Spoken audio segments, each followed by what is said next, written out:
Hello students, today I'm going to make video of question answers of poem 10 Tall Oak Trees.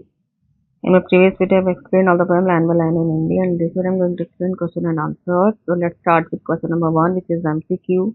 The lesson taught by the poem is, यानी lesson से इस कविता से क्या शिक्षा मिलती है, इसमें क्या बताया गया है. Trees should not be cut, यानी पेड़ों को नहीं काटना चाहिए. The poet's tone in the poem is one of, यानी जो कवि है उसकी जो टोन है इस पोएम में वो क्या दर्शाती है, रिग्रेट यानी पछतावा है. जो कवि है वो किस तरह से पछतावा महसूस करता है, पेड़ों के काटे जाने पर किस तरह दुखी है. What is man's reaction towards nature, how does the poet feel towards this, यानी जो व्यक्ति है उसकी क्या प्रतिक्रिया है प्रकृति के लिए. नेचर यानी प्रकृति और रिएक्शन यानी प्रतिक्रिया. और जो कवि है वो कैसा महसूस करता है उसके लिए. Man's reaction towards nature is destructive and non sympathetic. जो आदमी है उसका जो व्यवहार है प्रकृति के लिए कैसा है, विनाशकारी है और बिल्कुल जिसमें कोई सहानुभूति नहीं है. Man has cut all the oak trees for fulfilling their needs without caring about nature.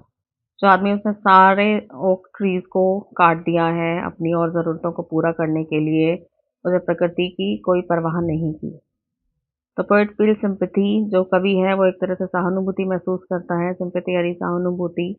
And he is sad to see the land without trees which was one full of tall of trees. और वो उस जमीन को बिना पेड़ों के देख के बहुत दुखी होता है जो कभी लंबे जो टॉल ऑफ ट्रीज थे यानी उनसे भरी हुई थी. The poet repeats the phrase tall oak trees. What purpose does this serve? बार बार जो फ्रेज यूज किया गया है tall oak trees, वो क्या पर्पस सर्व करता है, किस वजह से यूज किया है. तो poet repeats the phrase tall oak trees to lay emphasis on the loss of tall oak trees one by one in the name of progress. जो पोएट है वो इसलिए यूज करता है, जो पेड़ों को काटने से जो पेड़ों का नुकसान हुआ है उस पर और ज़्यादा जोर डालने के लिए, ले एम्फेसिस मतलब और ज़्यादा जोर डालने के लिए वो इसको यूज करता है. And fulfilment of other needs by human beings, और जो आदमी है उसने अपनी और ज़रूरतों को पूरा करने के लिए किस तरह पेड़ों को काटा है.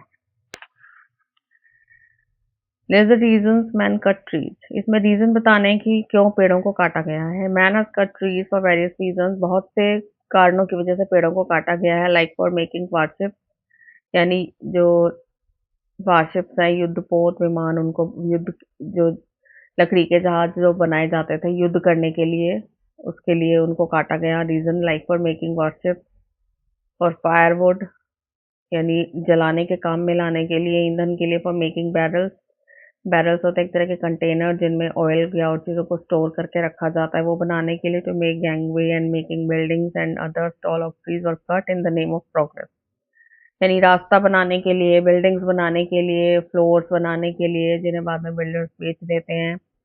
और उसके अलावा प्रगति के नाम पर, प्रोग्रेस होती है प्रगति, प्रगति के नाम पर कि पेड़ों को काट के किस तरह रास्ता बनेगा और प्रगति होगी, उस तरह से पेड़ों को काटा गया. Being declared unsafe by the council, और बहुत से पेड़ ऐसे भी कुछ जो है इसमें दिखाए गए, एक पेड़ को इसलिए काटा गया क्योंकि इसे काउंसिल यानी परिषद ने असुरक्षित घोषित कर दिया गया था. यानी एक एक करके अलग अलग रीजंस की वजह से जितने भी 10 पेड़ थे सबको बारी बारी से काट दिया गया. So students, I have explained all the question answers of this poem line by line in Hindi, and I hope you like this video and this video will help you. And subscribe my channel for more videos. Thank you.